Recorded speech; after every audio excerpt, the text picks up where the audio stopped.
Assalamualaikum warahmatullahi wabarakatuh. Salam, Om Swastiastu, Namo Buddhaya, salam kebajikan, Rahayu. Halo Sobat Bangkom semua, kembali lagi bersama kami di podcast Pemimpin Perubahan BPSDMD Provinsi Jawa Tengah pada pagi hari ini. Perkenalkan, saya Rahma Yuanita selaku host pada pagi hari ini. Oke, di samping saya sudah ada narasumber dengan inovasinya yang luar biasa, yaitu Mbak Laila Nurmadina. Assalamualaikum Mbak. Waalaikumsalam. Bagaimana Mbak kabarnya? Alhamdulillah luar biasa ya. Alhamdulillah. Kalau boleh tahu Mbak Laila ini aslinya dari mana? Saya aslinya dari Wonosobo. Oke. Pemirsa, kita akan berbincang dengan Mbak Laila dengan inovasinya yang berjudul pemanfaatan aplikasi kuantum GIS untuk pembuatan peta sebaran suspek Frambusia di Kabupaten Wonosobo. Baik, seperti itu ya Mbak? Oke Mbak, untuk pertama-tama saya akan bertanya, apa hal yang melatar belakangi judul yang Mbak Laila pilih ini? Iya, jadi latar belakang dari pemilihan materi ini adalah tentang adanya target eradikasi Frambusia di seluruh Indonesia sebenarnya target ini. Kemudian untuk Kabupaten Wonosobo sendiri ya, target eradikasi Frambusia ini ada pada akhir tahun 2022 ini ya. Sangat bertepatan dengan pelaksanaan aktualisasi CPNS ini. Untuk Kabupaten Wonosobo sendiri targetnya adalah bulan November tahun 2022 ini. Kemudian salah satu indikator penilaian dari eradikasi Frambusia ini adalah adanya peta sebaran suspek Frambusia di Kabupaten Wonosobo. Sementara selama ini belum ada. Jadi selama ini belum ada peta sebaran suspek di Kabupaten Wonosobo. Sehingga saya berinovasi untuk melakukan adaptasi teknologi ya. Jadi membuat peta menggunakan aplikasi Quantum GIS gitu. Sebelumnya Mbak, saya sedikit asing dengan istilah Frambusia. Bisa dijelaskan kepada pemirsa di rumah? Memang Frambusia adalah penyakit yang terabaikan ya. Makanya Frambusia itu adalah penyakit kulit yang terabaikan. Makanya sekarang ini kita sedang menggencarkan untuk melaksanakan eradikasi Frambusia. Untuk Kabupaten Wonosobo sendiri itu merupakan daerah non endemis, sehingga untuk membuktikannya kita perlu melakukan penilaian untuk mendapatkan eradikasi Frambusia. Frambusia itu penyakit kulit yang disebabkan oleh kuman, dan dia juga bisa menyerang tulang Mbak. Kalau sudah sangat parah bisa menyebabkan kelumpuhan, bisa cacat, bisa sampai diamputasi. Dan itu memang saat ini sudah jarang. Biasanya itu penyakit ini berkaitan dengan higien sanitasi yang buruk. Biasanya ada di lingkungan yang kumuh, kemudian yang kotor begitu. Untuk saat ini sendiri penyakit itu sudah jarang ya, makanya akan kita lakukan eradikasi untuk membuktikan bahwa memang sudah tidak ada kasus Frambusia. Oke. Untuk tujuan utama sendiri Mbak dari inovasi yang Mbak Laila usung kali ini apa Mbak?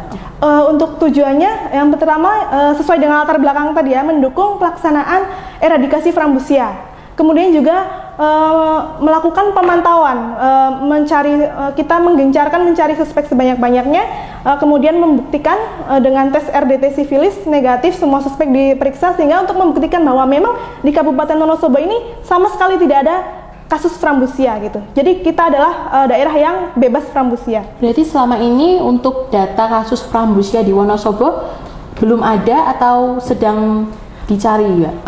Untuk data sendiri belum terintegrasi dengan baik gitu.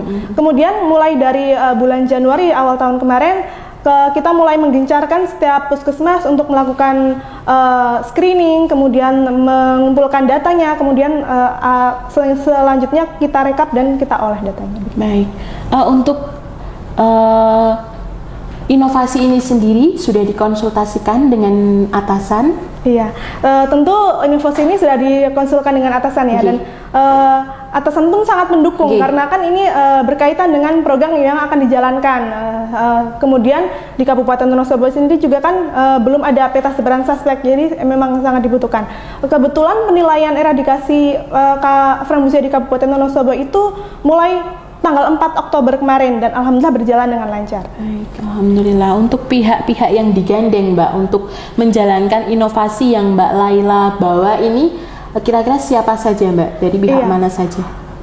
kami berkoordinasi tentunya dengan para setiap puskesmas, setiap puskesmas pemegang programnya, kemudian para dokter di puskesmas untuk saat melakukan pemeriksaan benar-benar menggiatkan penemuan suspek Frambusia. Kemudian selain itu juga dengan tenaga promosi kesehatan, karena ini kan berkaitan dengan PHBS, perilaku hidup bersih dan sehat. Kemudian juga berkaitan dengan higien dan sanitasi, jadi penyediaan air juga, jamban sehat, kita berkolaborasi gitu.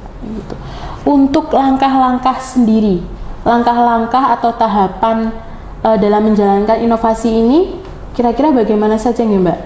Untuk tahapannya, yang pertama saya tentu mempelajari dulu ya, mempelajari peraturan Menteri Kesehatan tentang eradikasi Frambusia nomor 8 tahun 2017.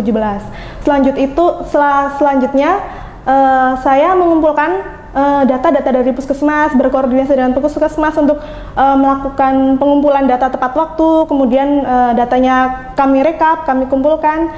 Selanjutnya dari data itu kita masukkan ke dalam atribut kuantum GIS ini untuk dibuat peta sebaran suspek begitu.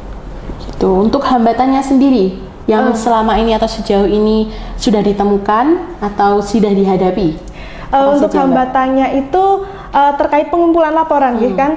Ada yang pelaporannya telat, ada yang dari terkendala dalam laporan, jadi ada yang telat atau mungkin laporannya ada yang masih keliru, jadi harus direvisi kembali begitu. Jadi untuk hambatannya dalam pengumpulan laporan. Jadi karena belum dikumpulkan kan, jadi menghambat ke tahapan yang selanjutnya. Jadi untuk menyiasatinya kami merekap apa yang sudah terkumpul dulu, kemudian yang lainnya sambil menyusul begitu. Ya memang kalau untuk dalam tahap pelaporan ya, menyusun laporan itu mungkin sangat banyak sekali kendala di sela-sela seperti itu.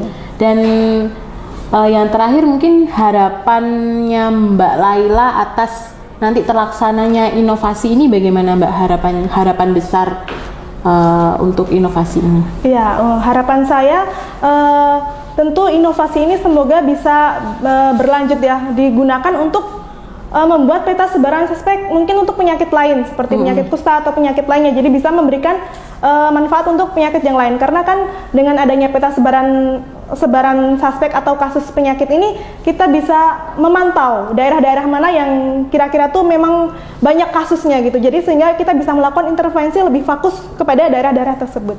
Oke. Satu pertanyaan lagi Mbak, ini kan Mbak Laila sedang melaksanakan Latsar nih. Bagaimana kesan dan pesan untuk BPSDMD Provinsi Jawa Tengah? Kesannya ya sangat luar biasa. Mulai dari pembelajaran sangat panjang ya, rangkaiannya, kemudian kita sempat e-learning menggunakan Zoom, terus kemudian di sini seminggu. Menyenangkan sekali. Menyenangkan sekali. Oke Mbak Laila, terima kasih waktunya untuk Mbak Laila dalam inovasi kali ini sudah disampaikan kepada pemirsa di rumah. Sobat Bangkom semua, semoga perbincangan kita pada hari ini memberikan manfaat dan menginspirasi semua Sobat Bangkom yang ada di rumah. Cukup sekian Sobat Bangkom semua, terima kasih atas perhatiannya dan sudah setia menonton podcast Pemimpin Perubahan BPSDMD Provinsi Jawa Tengah.